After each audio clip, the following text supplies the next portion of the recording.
जय निताय।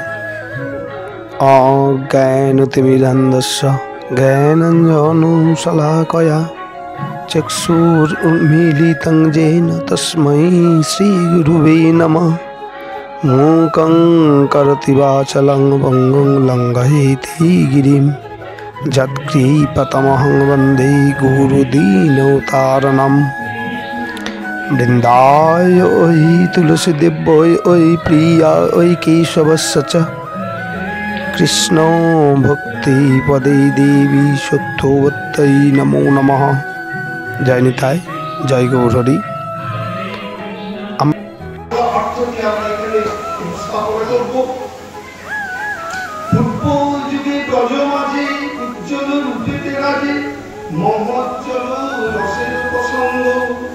রাধা কৃষ্ণ সম্মিলনে করিয়াল কুঞ্জবনে ভাসি সুখ সাগর তরঙ্গে সকলে বিজন ধরি যতনে ব্যঞ্জন করি চিত্ত জাল দেহেন্দ্রিয় মন অনুপম গুণধাম ঠাকুর নারায়ণ ভজিতার চরণ যুগল।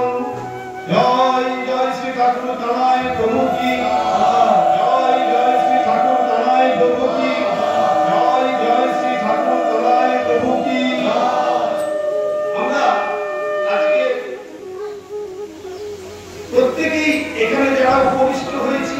এখানে যারা আমরা উপস্থিত হতে পেরেছি, আমরা কেউ কিন্তু নিজ প্রচেষ্টা বা নিজ ইচ্ছা বলে বলিয়ান হয়ে আমরা কি এখানে আসতে পারি। আমাদের প্রত্যেকে নিজ নিজ গুরুর কৃপা শক্তিকে আশ্রয় করে আজকে আমরা এখানে বসতে পেরেছি, এখানে আসতে পেরেছি এবং এই কৃপা শক্তিকে অবলম্বন করে জীবকে ভক্তি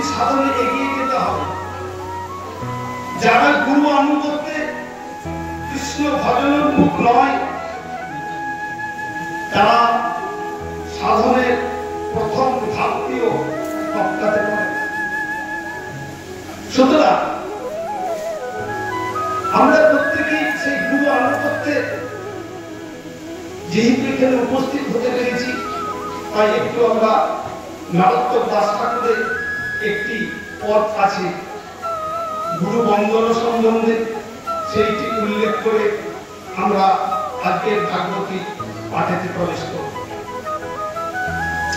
শ্রী গুরু চরণ পদ্ম কেবল ভগতি শব্দ বন্দনী সাবধান সরে, যাহার প্রসাদে ভাই এগব তরিয়া যায়, কৃষ্ণ প্রাপ্তি হয় যাহা হরে।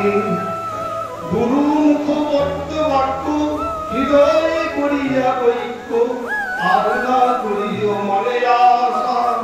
শ্রী গুরু চরণের অতি এই সে উত্তম গতি, যে প্রসাদে ভুলি সর্বয়াশা। চক্ষুদান দিল যে জন্মে জন্মে প্রভু সেই, দিব্য জ্ঞান হৃদে প্রকাশিত, প্রেম ভক্তি যাহা হইতে অবিদ্যা বিনাশে যাতে, বেদে গাই যাহার চলিত। শ্রী গুরু করুণার সিন্ধু অগম জনার বন্ধু, লোকনাথ লোকের জীবন, হাহা প্রভু কর দয়া, দেহ মরে পদ ছায়া, এবে যশ ভূষু ও ত্রিভুবন। যাই হোক, আমাদের প্রত্যেকেই দিব্য চক্ষু তিনি প্রদান করেছেন। আমরা যার কাছে দ্বিজত্ব প্রাপ্তি হয়েছি, আমাদের পূর্ব জন্মকে ভুলে গিয়ে ইহ জন্মই আমাদের কাছে প্রধান, সেই দ্বিজত্ব প্রাপ্তি যার কাছে যিনি আমাদেরকে কর্মের মন্ত্র প্রদান করে দীক্ষা দিয়েছেন, সেই গুরুরই বাক্যকে সদা সর্বদা যদি কোনো জীব অক্ষরে অক্ষরে পালন করে, তাহলে তার সাধন ধর্মের কিন্তু খুব একটা বিশেষ আলাদাভাবে সাধন ভজনে নিবিষ্ট হওয়ার কোনো প্রয়োজন নেই। কারণ প্রত্যেক গুরুই তার শিষ্যকে ভক্তি সাধনে কি করে এগিয়ে যেতে পারে তার চেষ্টা করে। কারণ একমাত্র এই বর্তমান কলিযুগেতে আমরা দেখতে পাই, বর্তমান সময়ে বিভিন্ন নেট মিডিয়ার দৌলতে বিভিন্ন কীর্তন কর্তা, বিভিন্ন ভাগবত প্রবচন কর্তা বা বিভিন্ন গুরু পরম্পরা ছাড়া যারা বিভিন্ন আছেন, প্রায় অধিকাংশ ভক্তিকে সামনে রেখে, ভক্তি তত্ত্বকে সামনে রেখে ভক্তি শিক্ষার জায়গাটা থেকে কিন্তু অনেক বর্তমানে সরিয়েছে। অর্থাৎ ভাগবত প্রবচনের মধ্যে ভক্তিহীন কথা, ভগবত স্বরূপ সম্বন্ধে ভুল ব্যাখ্যা, ভুল চিন্তা, ভুল ভাবনা, বর্তমান সমাজে এইভাবে ভুলকে সত্য বলে প্রতিষ্ঠিত করে মানুষের মনকে নির্দিষ্ট স্থান থেকে বিচ্যুত করে দেওয়া হচ্ছে। শাস্ত্রের ব্যাখ্যা বলা আছে, যে গুরু ভক্তি শিক্ষা প্রদান করেন না, যে ভাগবত প্রবচনের মধ্যে ভক্তি শিক্ষা থাকে না, যে কীর্তনের মধ্যে ভক্তি শিক্ষা থাকে না, শাস্ত্রের বাণীতে বলা আছে তাকে পরিত্যাগ করাটাও অশাস্ত্রীয় নয়। জয় জয় জয় আমাদের একটু প্রমাণ পাবো কোথায়? নারদ পঞ্চরাত্র। নারদ পঞ্চরাত্র একটি অপৌরুষীয় গ্রন্থ, যে গ্রন্থ থেকে আজকে সকল কিছু বিষয়কে প্রতিষ্ঠিত করার জন্য এই অধমকে যোগ্যতা যেটুকু প্রদান করেছেন ওঙ্কারেশ্বর, সেইটুকুই এখানে আজকে প্রকাশিত হয়। নারদ পঞ্চরাত্রে সুখদেব ব্যাসদেব ঋষিকে তার নিজের পিতা কে জিজ্ঞাসা করছে, হে পিতা, দেবর্ষি নারদ তার পিতা ব্রহ্মা প্রত্যেক পিতায় তার পুত্রকে সর্বদিক দিয়ে জ্ঞানে গরিমায় প্রতিষ্ঠায় যত উন্নত জায়গাতে নিয়ে যাওয়া যায়, প্রত্যেক পিতাই তার পুত্রের জন্য করে। আমরাও সংসারে সেটাই করে থাকি। তো দেবর্ষি নারদ দেবগণের ঋষি, এই দেবর্ষি নারদ এত জ্ঞানে জ্ঞানীবান, এত জ্ঞান সম্পন্ন, ভক্তির পূর্ণ বিকাশ যার মধ্যে বর্তমান, তা সত্ত্বেও কেন দেবর্ষি নারদের সকল জ্ঞান, সকল ভক্তি শিক্ষা বিস্তৃতি হয়েছে? ব্যাসদেব এর উত্তরে পুত্রকে বলছেন, কি বলছেন? আমরা একটু নারদ পঞ্চরাত্রে কয়েকটি শ্লোক এখানে উপস্থাপনা করে একটু জানাবার চিন্তা ভাবনা করি। যদি আমরা প্রত্যেকে সংস্কৃততে একটু পরিপাটি জ্ঞান আমাদের নেই, সংস্কৃত শ্লোক বেদ ভাষা, প্রতিটি অপৌরুষীয় গ্রন্থ সংস্কৃতিতে লিখিত। এই অপৌরুষীয় গ্রন্থগুলো থেকে আমরা যদি বিভিন্ন জায়গাতে উপস্থাপনা না করে প্রমাণস্বরূপ তুলে না ধরি, তাহলে কারণ কলির জীব খুব সহজে সন্দেহ প্রবণ। এটা কলির জীবের বৈশিষ্ট্য। প্রত্যেকটি কথার মধ্যে সন্দেহ বীজ ঢুকে রয়েছে। উনি যে বলছেন এটি কতখানি সত্য, উনি যে বলছেন এটি কতখানি মিথ্যা, তার প্রমাণ শাস্ত্রীয় গ্রন্থ। আমরা যদি শাস্ত্রীয় গ্রন্থকে সামনে রেখে সেই প্রমাণ স্বরূপ তুলে ধরার চিন্তা ভাবনা করি, তাহলে এটা কোনো ব্যক্তির কথা নয়, এটা শাস্ত্রের কথা। এই রূপে জীবের মধ্যে একটা শ্রদ্ধা এবং ভক্তি সৃষ্টি হয়। আমরা দেখতে পাই নারদ পঞ্চরাত্রের প্রথম রাত্রের 10 অধ্যায় 5 এবং 6 শ্লোক। ভগবান মুখদাপত্যং কথয়ামাস সংসদি সৃষ্টিং কুরু মহাভারত বিত্তদার পরিগ্রহম ব্রহ্মণশ্চ বচুশ্রুতা ওপরক্তাশ্বলোচন উবাচ পিতরং উপাত পরম কৃষ্ণ পরায়ণম। জয় জয় শ্রী নারদ পঞ্চরাত্র কি। এখানে বলবেন কি যে একদিন সভার মধ্যে প্রজাপতি ব্রহ্মা পুত্রকে আহ্বান করে সভার মধ্যে ডাকলেন এবং পুত্রকে কি বললেন যে ওই পুত্র তুমি এরপর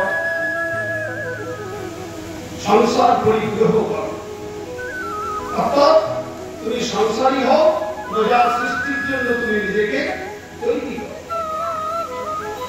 অর্থাৎ এই কথাটি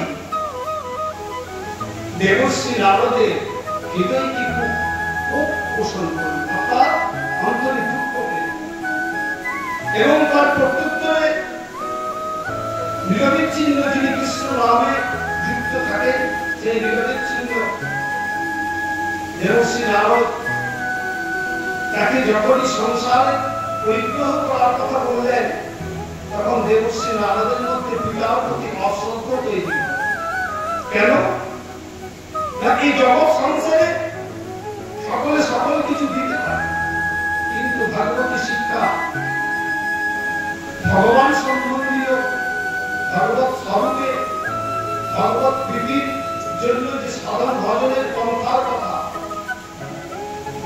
আমরা কিন্তু সংসারে পিতা পুত্রের সঙ্গে কথোপকথন করি, আমরা স্ত্রী স্বামীতে কথোপকথন করি, আমরা আমাদের আত্মীয় পরিজনের সঙ্গে ভগবত সম্বন্ধীয় কথোপকথন করি, কিন্তু অনেক কথোপকথন করার মতো বিষয় আমাদের কাছে উপস্থিত হয়ে যায়। একমাত্র ভগবান, একমাত্র ঈশ্বরকে নিয়ে আমাদের কথোপকথনের মতো মানসিকতা থাকে।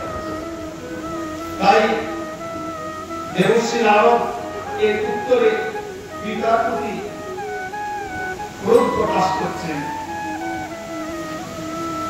7 শ্লোকে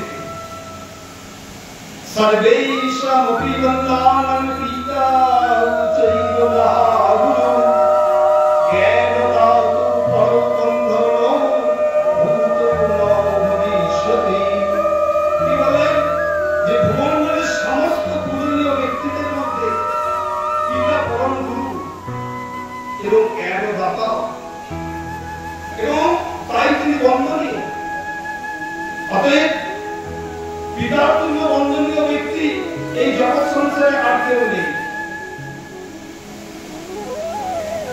এরপরে আবার বলিলেন যে কৃষ্ণ বিমুখ হইয়া যাহার মন সদা সর্বদা বিষয়ে আকাঙ্ক্ষার সঙ্গে যুক্ত থাকে,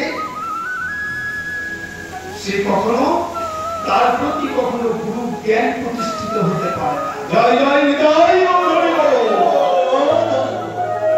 তাহলে আমরা বর্তমান সংসারে কিন্তু প্রত্যেকেই দেখি, প্রত্যেকেই এক একটা, যার পিতা যত বেশি ধনশালী, পুত্রকে যত বেশি ধন দেয়, প্রাকৃত ভাব সেই ব্যক্তির কাছে সেই পিতা খুবই পূজনীয়।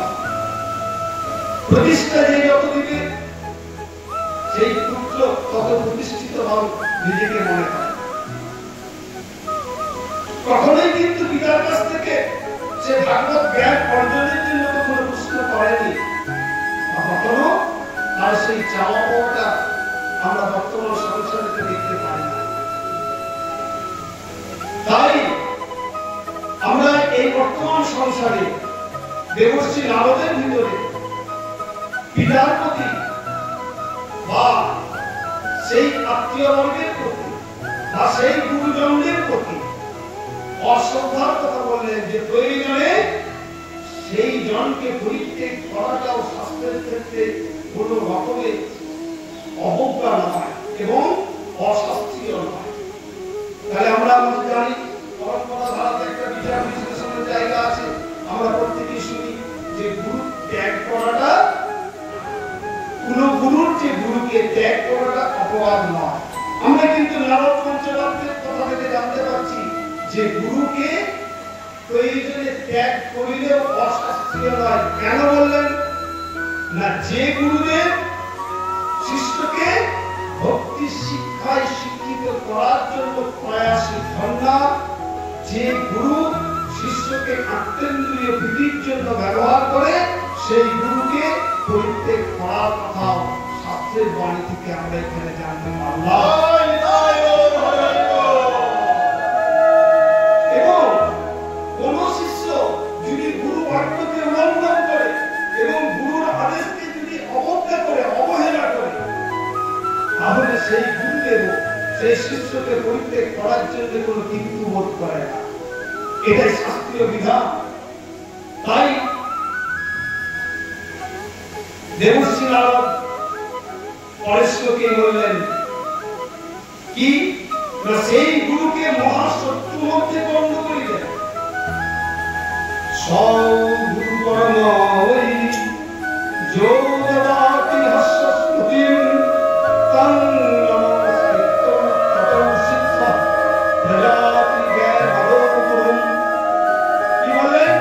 সেই গুরুকে পরিত্যাগ করিয়া জ্ঞানদ গুরুর আশ্রয়ে যাবেন, যিনি ভাগবত শিক্ষা প্রদান করেন, যিনি ভক্তি শিক্ষাতে আমাকে শিক্ষিত করে তুলবেন। সেই রকম গুরু শরণাপন্নতে যাওয়াই শ্রেষ্ঠ। তাই তিনি তার নিজের পিতার প্রতি ক্রোধ প্রদর্শন করে বললেন যে অর্থাৎ নরাধম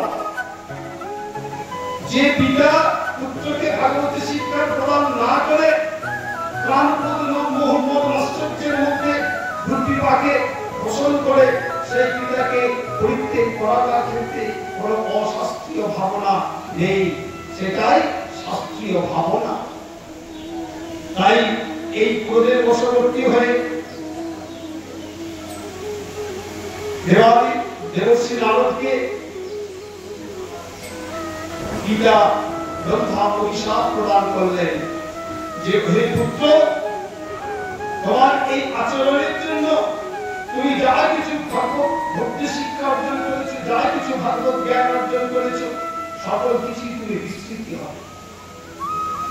অর্থাৎ সুখদেব মুনির যে কথোপকথন, সেই কথোপকথনের উত্তরে ব্যাসদেব এই নারদ পঞ্চবাক্যের শ্লোকটিকে তুলে প্রকাশ করলেন যে গুরুর বাক্য উল্লঙ্ঘনের জন্য পিতা পুত্রকে অভিশাপ দিয়েছে, তার জন্য সর্ব গুণে গুণসম্পন্ন সর্ব দেবতা গণের ঋষি দেবর্ষি সেই নারদ আজকে তার ভাগবত শিক্ষা সকল কিছু কিছু জ্ঞান নিশ্চিত তার উত্তর সুখদেব মুনি ব্যাসদেবের কাছ থেকে পেলেন এবং পরবর্তী সময়ে এই অভিশাপের পরিপ্রেক্ষিতে দেবশ্রী নারদ পিতাকে অভিশাপ প্রদান করলেন কি অপূজ্য ভব দুষ্ট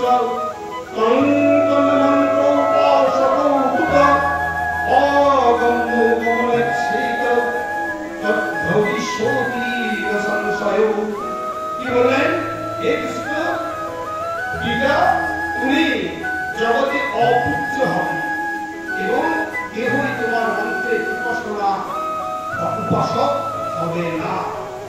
তাই আমরা কিন্তু জগতে দেখতে পাই সকল দেবদেবীর মূর্তিকে সামনে রেখে আমরা পুজো উপাসনা করি, কিন্তু প্রজাপতি ব্রহ্মা কোন প্রকারে আমাদের আপামর জনগণের কাছে কোন পূজার বিধি তাকে নিয়ে কোন উপাসনার বিধি কোন তিথিকে সামনে রেখে আমরা কিন্তু দেখতে পাই না। অর্থাৎ এই উভয় অভিশাপে উভয়ে কিন্তু জর্জরিত এবং পিতা প্রজাপতি ব্রহ্মা দেবশ্রী নারদকে অভিশাপ দিয়েছিলেন যে তুমি গন্ধর্ব কুলে জন্মগ্রহণ করবে। পরবর্তী সময়ে আমরা এর বাকি বিবরণ শুনতে পাবো। তাই এই কলিযুগেতে আমরা অনেকেই যে ধন নিজেরা সঞ্চয় করতে পারিনি, নিজেরা সেই ধন বিতরণের চেষ্টা করি। আমার ভিতরে এখনো পর্যন্ত